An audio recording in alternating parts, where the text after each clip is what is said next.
ഏതായാലും പാർട്ടിയെ സംബന്ധിച്ച് ഇനി ഞങ്ങൾക്ക് കൂടുതലൊന്നും ചെയ്യാനില്ല. ഞങ്ങൾ ഇതിൻ്റെ തുടക്കത്തിൽ തന്നെ അദ്ദേഹത്തിനെ പാർട്ടിയിൽ നിന്ന് സസ്പെൻഡ് ചെയ്തിട്ടുണ്ട്. ഇനി ആ സസ്പെൻഷൻ കൂടുതൽ കടുത്ത നിലപാടിലേക്ക് പോകണമെങ്കിൽ ആ സാഹചര്യങ്ങൾ പരിശോധിച്ചിട്ട് മാത്രമേ ചെയ്യാൻ കഴിയൂ. ഞങ്ങളെ സംബന്ധിച്ച് ഇനി ഇതിൽ തുടർന്നൊന്നും തന്നെ ഞങ്ങൾക്ക് ചെയ്യാനില്ല. അതുകൊണ്ട് തന്നെ ഇപ്പോഴത്തെ വിവാദങ്ങളിൽ ഞങ്ങൾക്ക് താല്പര്യമില്ല.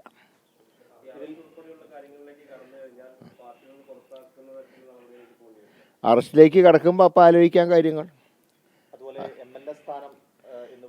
MLA സ്ഥാനം ഒരിക്കലും പാർട്ടി വിചാരിച്ചാൽ ഒഴിവാക്കാൻ കഴിയില്ല. അത് സ്വയം തീരുമാനിക്കേണ്ടതാണ്. കാരണം വിപ്പ് ലംഘിച്ചാൽ മാത്രമേ പാർട്ടിയിൽ നിന്ന് സഭയിൽ നിന്ന് പുറത്താക്കാൻ ഞങ്ങൾക്ക് ആവശ്യപ്പെടാൻ കഴിയൂ. പക്ഷേ 6 വർഷത്തേക്ക് പാർട്ടിയിൽ നിന്ന് പുറത്താക്കുന്നതിന് തുല്യം തന്നെയാണ് സസ്പെൻഷൻ. ഈ സസ്പെൻഷൻ ഉള്ളിടത്തോളം കാലം പാർട്ടി പരിപാടിയിൽ പങ്കെടുക്കാൻ കഴിയില്ല. ഒരു ഇലക്ഷൻ വന്നാൽ അദ്ദേഹത്തിന് മത്സരിക്കാൻ കഴിയില്ല. അപ്പോൾ സസ്പെൻഷൻ ഏതാണ്ട് പുറത്താക്കലിന് തുല്യം തന്നെയാണ്.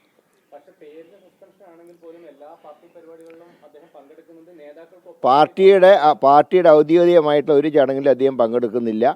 പാർട്ടി നേതാക്കളുമായിട്ട് വേദിയും പങ്കിടുന്നില്ല. ഇനി കുറേ കൂടെ സൂക്ഷ്മമായിട്ട് തന്നെ പാർട്ടി ഇക്കാര്യം കൈകാര്യം ചെയ്യും.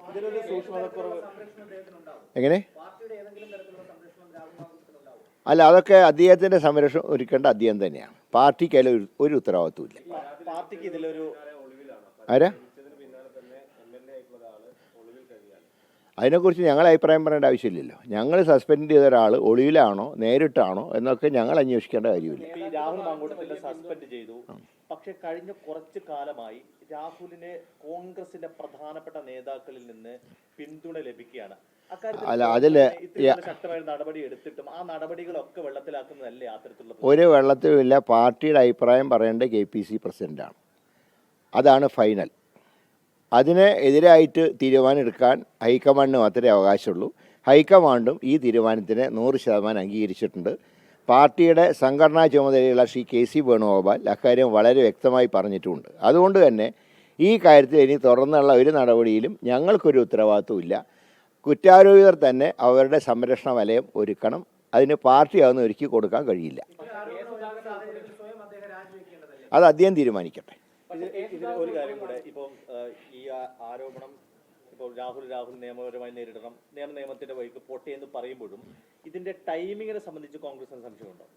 അല്ല, ഇങ്ങനെ ഓരോ ദിവസം നീട്ടി കൊണ്ടുപോകണമല്ലോ. ഇതൊക്കെ പരാതി കിട്ടിയാൽ ഉടനെ ആക്ഷൻ എടുക്കണം.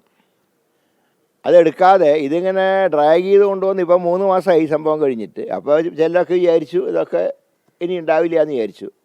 ഏതായാലും ഇപ്പോൾ സംഭവം ഒഫീഷ്യലായിട്ട് പുറത്തു വന്നു. ഇനി നടപടി നടത്തട്ടെ. അതൊക്കെ തുറന്നുള്ള നടപടികൾക്കനുസരിച്ചിരിക്കുമല്ലോ. പക്ഷേ ഇതുകൊണ്ടൊന്നും സ്വർണം കട്ട കാര്യങ്ങൾ മറച്ചു വയ്ക്കാൻ കഴിയില്ല. അത് ഞങ്ങളൊന്നുകൂടെ ശക്തമായി തന്നെ നടപടികളുമായിട്ട് ഞങ്ങൾ മുന്നോട്ട് പോകും. സ്വർണം കട്ടവർ ഇതുവരെ പാർട്ടിയിൽ നിന്ന് സസ്പെൻഡ് പോലും ചെയ്തിട്ടില്ല. അല്ല, അതിനെക്കുറിച്ചൊന്നും ഞാനിപ്പോൾ പറയുന്നില്ല. കാരണം കുറ്റാരോപിതനെ സംരക്ഷിക്കുന്ന ഒരു നിലപാട് ഞങ്ങളുടെ ഭാഗത്തുനിന്നുണ്ടാവില്ല. അങ്ങനെ കിട്ടിയതായിട്ട് അറിവില്ല. അങ്ങനെ കൊടുത്തിട്ടുണ്ടെങ്കിൽ തന്നെ പ്രസിഡന്റിനാണ് കൊടുത്തു കാണുക. പക്ഷേ പ്രസിഡന്റ് അങ്ങനെയൊന്നും സൂചിപ്പിച്ചിട്ടില്ല. അതിൻ്റെ അർത്ഥം അങ്ങനെ പരാതി കിട്ടിയിട്ടില്ല എന്നാണ് അർത്ഥം. അപ്പം ഞാൻ പറയാം, സണ്ണി ജോസഫാണ് KPC president. Sunny Joseph KPC president പറയുന്നതാണ് ഞങ്ങളുടെ പാർട്ടി നയം.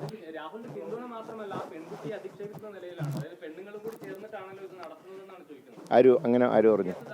അങ്ങനെ സ്ത്രീകളെക്കുറിച്ച് ഒരു പരാമർശം അദ്ദേഹം നടത്തിയിട്ടില്ല. ഞാൻ അദ്ദേഹത്തിൻ്റെ സ്റ്റേറ്റ്മെൻറ്റ് വായിച്ചു.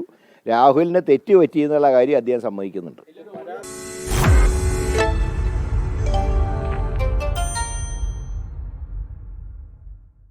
ലോകത്തെവിടെയായാലും ഏത് സമയത്തും 24 വാർത്തകളും ഓഗ്മെന്റഡ് റിയാലിറ്റി പാക്കേജുകളും എക്സ്പ്ലെയിനറുകളും വിശദമായി കാണാൻ ഞങ്ങളുടെ YouTube ചാനൽ നിങ്ങൾക്ക് സബ്സ്ക്രൈബ് ചെയ്യാം.